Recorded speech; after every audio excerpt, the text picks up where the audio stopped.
Yeah, thank you, Jeff. That was Jeff always over eggs the pudding so far as I'm about my role, but I have been active in social pediatrics now for a long time.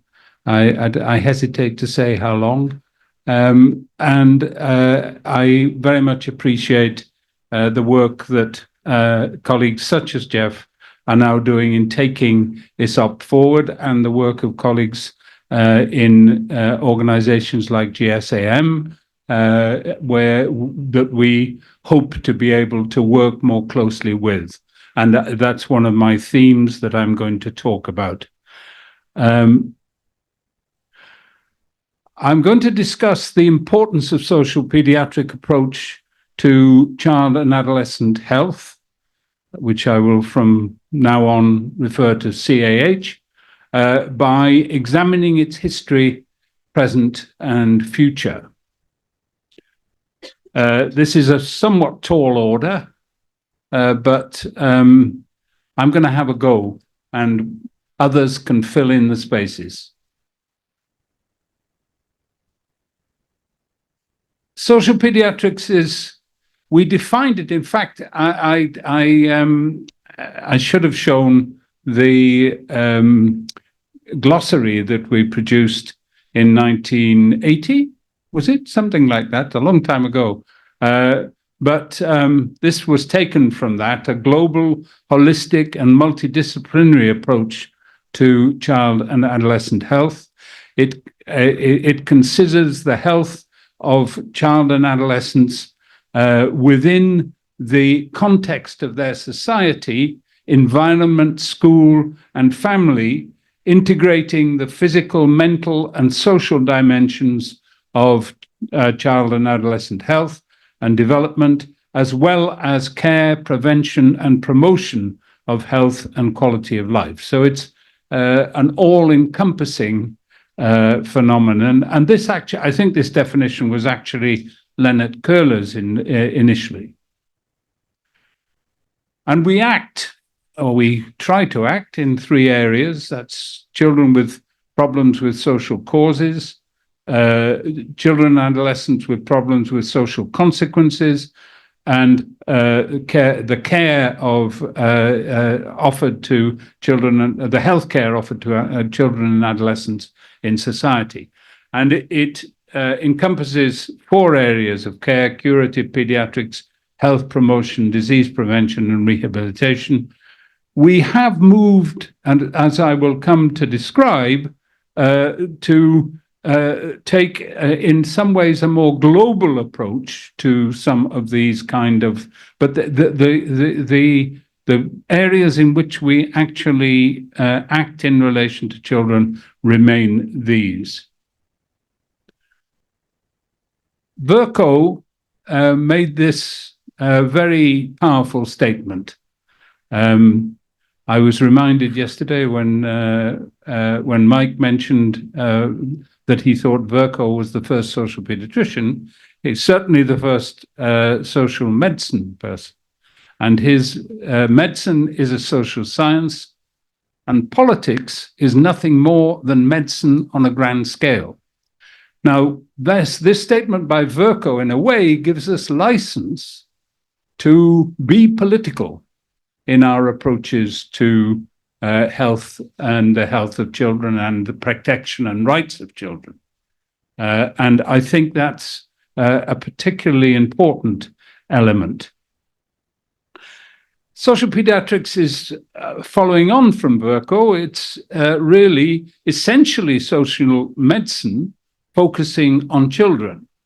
But unlike social medicine, which goes back, as I said, with Vercoe and others into the 19th century, social pediatrics as an organized strand of thought within pediatrics is relatively recent and remains in its infancy compared with biomedical strands of pediatrics. Now, we think that it shouldn't, and we think it needs to, that pediatrics generally needs to move in the direction of comprehending the nature of social factors, environmental factors, etc., and the social determinants of child health into the day-to-day work of pediatricians, not just in terms of their clinical work, but into advocacy and so on, which we will come to in relation to our current activities. Social pediatric societies, which is really what I mean when I say organizationally, it's a fairly recent development.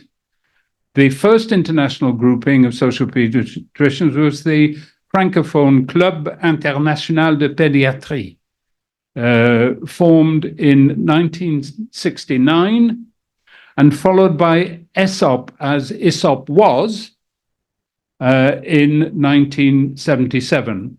When did we become ESOP? 1215, was it? Or 1212, something like that. I can't remember. All sorts of different answers, but we became ESOP. Was it evolution? Okay. Many European countries now have social pediatric societies, and one in Greece, but there are ones in a number of countries represented here. Spanish colleagues, from Czechia. The many European countries have them, and Latin American and Indonesian groups have recently been formed. And that's just the name of the of the South American group. And they are very active, actually. They have, we have, through Raoul Mercer, we have a very strong relationship with them. So, what can we learn from the past? Because this is an important element of this presentation. There's a long tradition of social medicine ideas and interventions directly affecting the lives of children. Villermé in 1820 in France did a very interesting study relating height and living conditions. I think, if I remember rightly, Olivier was, I'm saying you because of the Francophone element here, and also Christine.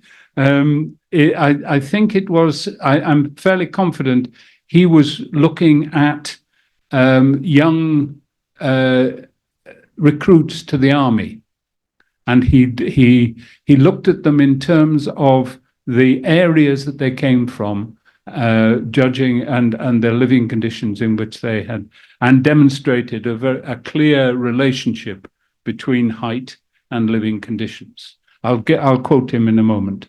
Chadwick, in 1842 in Britain, looking at under 5 mortality rates and living conditions, and John Snow in 1854 in London, on the issue related to the issue of cholera, which obviously affected not just children but adults as well.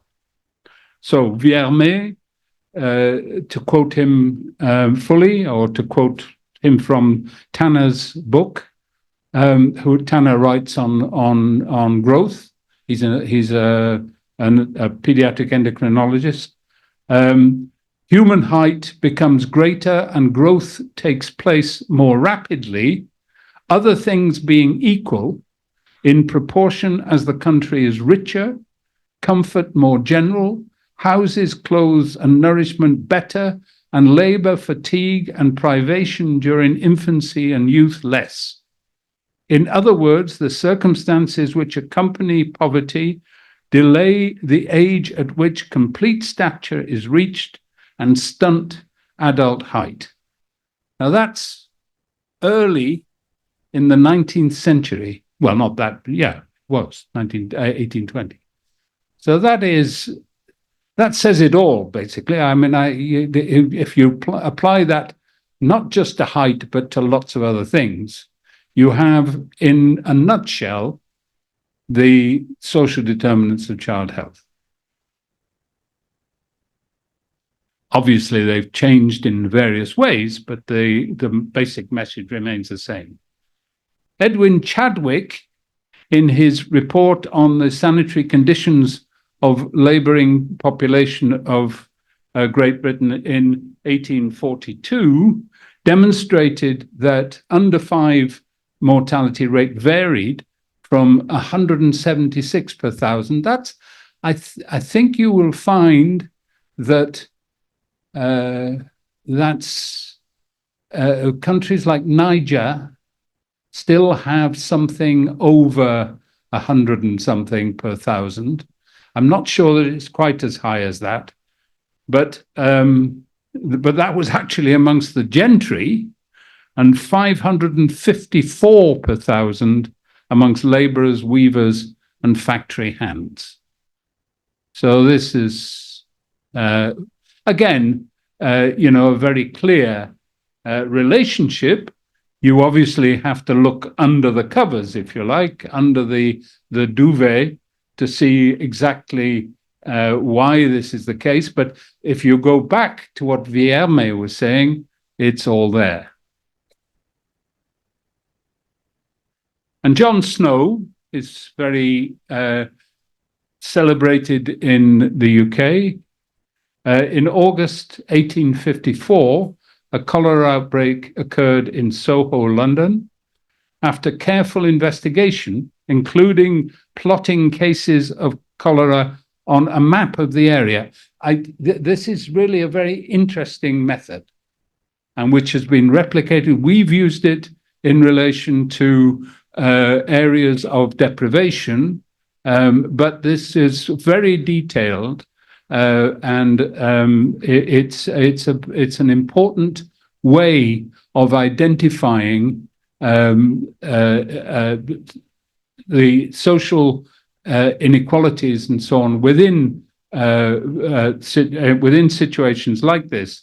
And he was able to identify a water pump in what was now Broadwick Street as the source of the disease. He had the handle of the pump removed, and cases of cholera immediately began to diminish.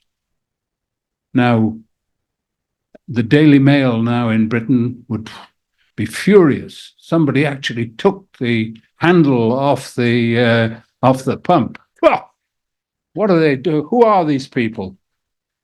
These scientists. They think they know everything. Unfortunately, we're getting more and more of that. This man, I think, is probably known to our American colleagues. He was actually he was from Germany, I think, wasn't he? Jacobi, yeah. And he was the founder of the American Pediatrics Society, the forerunner of the AAP. Conceived pediatrics as the infusion and integration of personal commitment, child advocacy, social justice, epidemiology, public health, and science. Come back, Abraham, we need you. This was really good stuff. And, in some ways, the AAP is edging towards some of this, heading back to some of this, but there is still a long way to go.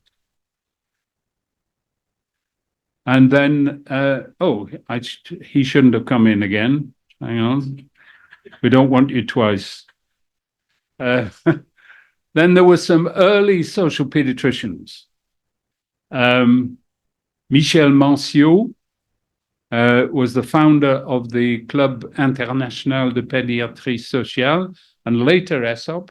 And we had a very memorable meeting in Nancy X number of years ago. And he wrote, what was it? The fourth. He suggested that there were groups there were different social groups effectively. And I can't remember the fourth something or other, but anyway, it was an important book in the French context. Bertil Linkist, which is the guy here. Where's my pointer? I'm going to have your problems here, I think, Michael. Where is he? He's in the middle there with all his acolytes around him. One of those might be Leonard Curler, but I'm not sure. But he was Leonard Curler's, he was the founder of ESOP, and he was Leonard Curler's mentor. And the way Leonard tells it is that Lindqvist said to him, "You will be the general secretary," or the secretary general, I think it's called it. So Leonard was named as that, and we'll come to Leonard in a minute. Then Isan Doglamachi, the president of the IPA and founder member of ESOP, an important colleague from Turkey who greatly influenced Turkish colleagues. And Donald Court. I put in Donald Court as a pioneer of UK community social pediatrics, principally because he was a very considerable influence on my trajectory. When I started when I moved into pediatrics and became a junior pediatrician, it was just at the time that Donald Court was making his report, which addressed the need for work in relation to, it was really work in relation to the social determinants of health and work in community settings rather than just sitting in hospitals, which is the tradition in Britain is that pediatricians work in hospitals. But Court was saying that we needed to change that. And then, of course, I think, how many of you know about Leonard Curler? Yeah. Okay. Well, Leonard is still alive. He's in his early 90s, I think, now. And he has been what we now call him the grandfather of social pediatrics. I don't know who the father is, but the grandfather certainly. But he was a huge influence on me and other colleagues. He was director of the schools of public health, the Nordic School of Public Health that involved all of the Nordic countries, in Göteborg in Sweden, and we had a number of our meetings there, and it's a super place. Unfortunately, they sold it off, and they closed the Nordic School, partly because many of the other Nordic countries started to develop their own public health outfits, but social pediatrics within these places tended to get a bit lost, I think. So that's Leonard. And then I couldn't fit him on the first side, so I thought I'd give him a special place. Professor Doxiadis from Greece, who made a huge contribution here as well in terms of social pediatrics. And Stella Tsitora was one of the people who was very much influenced by him. So the main contribution of these pioneers, and in a way I've already gone through this, but was the biomedical aspects of pediatrics are necessary. I think we need to be very careful to not appear to say that biomedicine is not important. It is. It's a necessary but not sufficient for the promotion of child and adolescent health. Social and environmental influences are critical in understanding and promoting child and adolescent health. And whether we like it or not, and many pediatricians hide under the duvet when you start talking about this, because they say, I am not a social worker. This is not my job. But in fact, I think, unless you do address some of these issues, unless you see yourself as having a role in addressing these influences, then your practice will be constrained and limited. We aim to build on the work of these pioneers. I'm sorry, this is desperately busy, but I haven't really got the message yet about these. So you'll have to bear with me. I'm an old whatnot. Anyway, improving communication between all those involved in child and adolescent health and well-being, bringing the latest on the relevant research worldwide, developing tools for, as well as carrying out advocacy, developing tools for teaching, developing tools for involving children and young people themselves, circulating and publishing position statements, and meeting together at conferences, as here, setting a lead for action in all these fields. So let's just have a quick look at some of the publications. This is just one of our recent publications in the Journal of Climate Change and Health, and Ruth Etzel has led on this, and others of us followed. It is, this was really important because we were arguing in a comprehensive way about the impact of climate change on children, which was so beautifully presented yesterday. And I'm not sure we argued as beautifully as the colleague who presented yesterday, but certainly this was an important contribution to the literature. Publication 2, it doesn't have this is the one that David and Gear were talking about yesterday.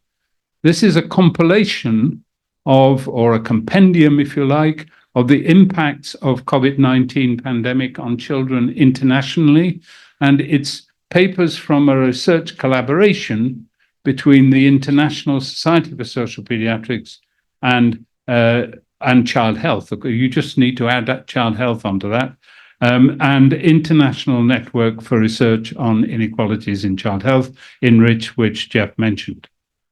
So that is myself, Donna, Olaf's not here, neither is Margaret Lynch or Eva, but on behalf of the research group, which we put together relatively early. I think we put out a request in April 2020 to bring people together into a group, and what this does is to bring together over 50 publications that this research group was able to publish, and as our contribution. And Gear was saying yesterday that this has had nearly 1,000 downloads. So we're very pleased about that. I had no idea that you could get ResearchGate to do this. I don't think Donna did either, did you, Donna? But it was Eva who knew about it, and she got it organized. And I just want to say that Eva is an example of when young people get involved and are enthusiastic, she's made a major contribution over the years since since 2020, and thanks to Tagir and Yonina, who were her supervisors, are her supervisors. We've made a series of declarations on optimizing health, well-being and rights of street and working children. Again, I need to acknowledge Shanti Raman from Australia. Shanti is of Indian subcontinental origin, but she has been a very strong advocate of the well-being and rights of street and working children. And at the Indian Indian Association of Pediatrics meeting, or Pediatric Association meeting 2 years ago. Sorry? Oh, last IPA, February when? 23. We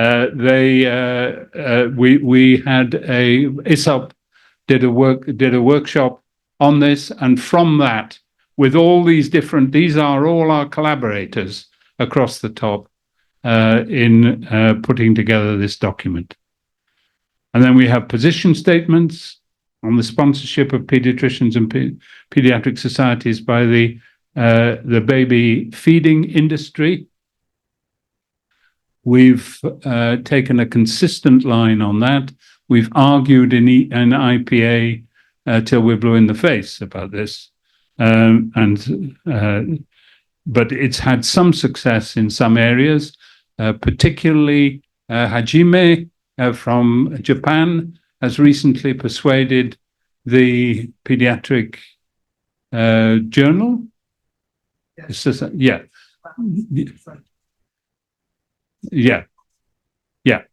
That they would not, that they wouldn't advertise for baby food manufacturers, and these are really important developments.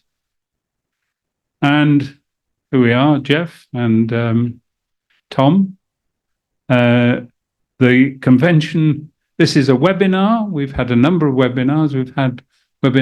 We had a whole series of webinars on climate change and the Convention for the Prohibition of Harm to Children in Armed Conflicts, a conceptual framework.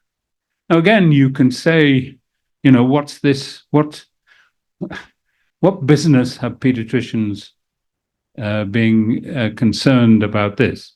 But of course, when you think about what happens to children's health in these conditions and situations, it's beyond belief if pediatricians don't address these kind of, don't attempt to think about at least, and to formulate and pressurize governments and so on these issues, and international organizations. And in fact, there is perhaps Jeff could talk about this.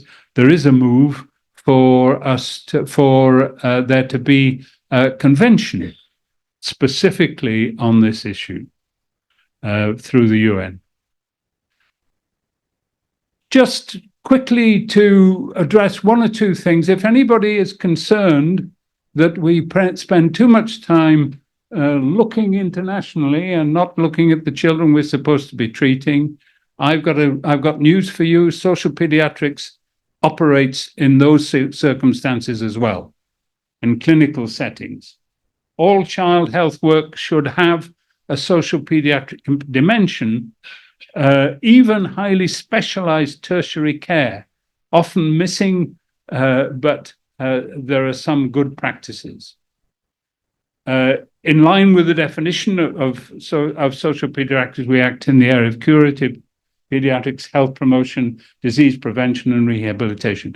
Just before I move on to the next slide, just a little anecdote about, there was a pediatrician from the United States, whose name I can't remember now, an early neonatologist who had worked on a child who was something like 1 kilogram or 2 kilograms or something at birth, very small baby.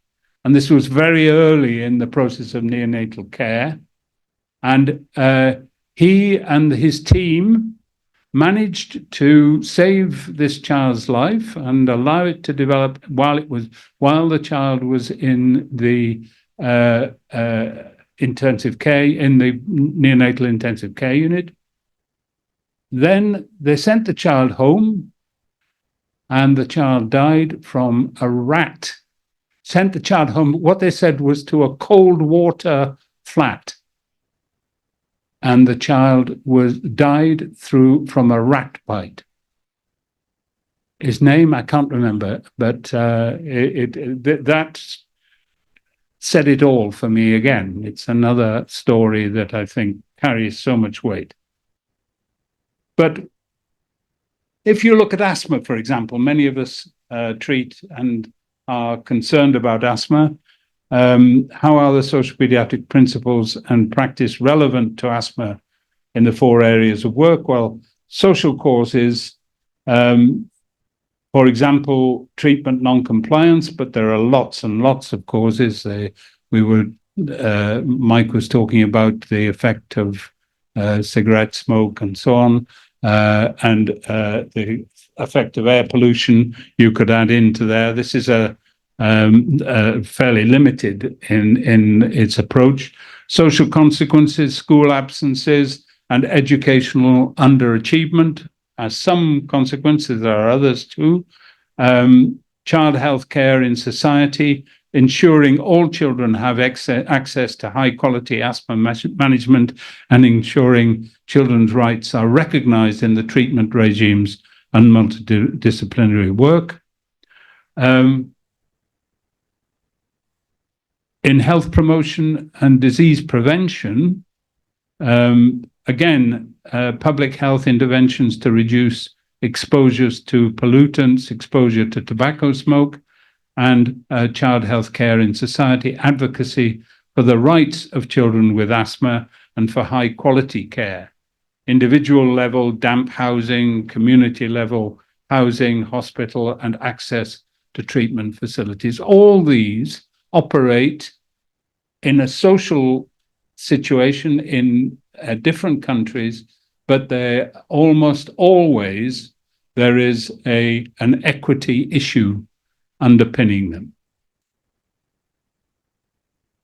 In rehabilitation, ensuring that parents, school staff, and child are fully aware of the strategies to limit exposure to allergens and have adequate knowledge of optimum treatment to minimize attacks and multidisciplinary work, and child health care in society, ensuring access to optimum treatment facilities, which isn't always the case. So, what about challenges for the future? Those of us who are active and regard ourselves as active social pediatricians do need to convince more of the pediatric and child health and adolescent health professional community of the key importance of social pediatric principles in promoting child health. To establish a more robust evidence base, I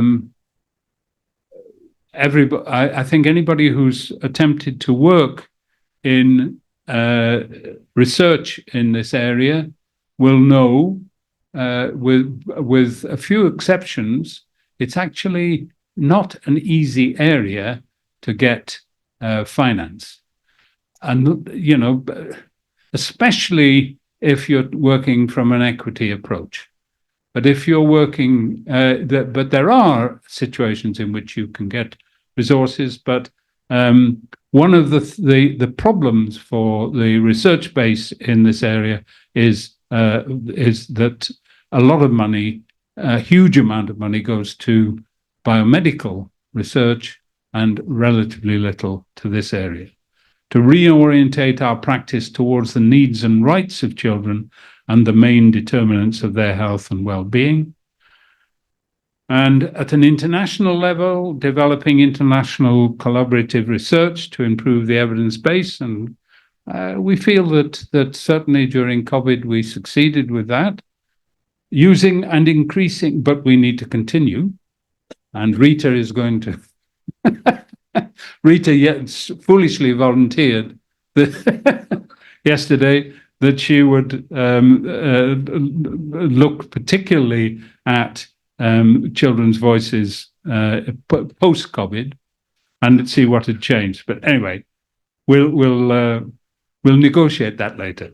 Improving our links with national societies, not just pediatric societies, and MOUs. We have, Jeff will just mention that, I think. We have memoranda of understanding. Currently, they're a bit, the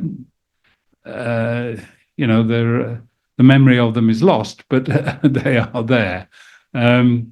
Extending work with NGOs and more effective working in the International Pediatric Association and other international fora. And on a national level, developing and nurturing national societies, using our position statements to do that, developing national agendas for advocacy and children's rights, equity strategies, and strengthening national social pediatric research, particularly focused on evidence-based for our interventions. And at the local level, evidence-based practice, improving individual advocacy skills, using the UNCRC as a tool in individual practice, and changing local practice to meet children's needs, and doing an equity audit. There is a colleague who is a member of ISOP, Goody Singh, who has developed a quite interesting little questionnaire that allows her to access the issue of equity. So, finally, social pediatrics is key to improving child health.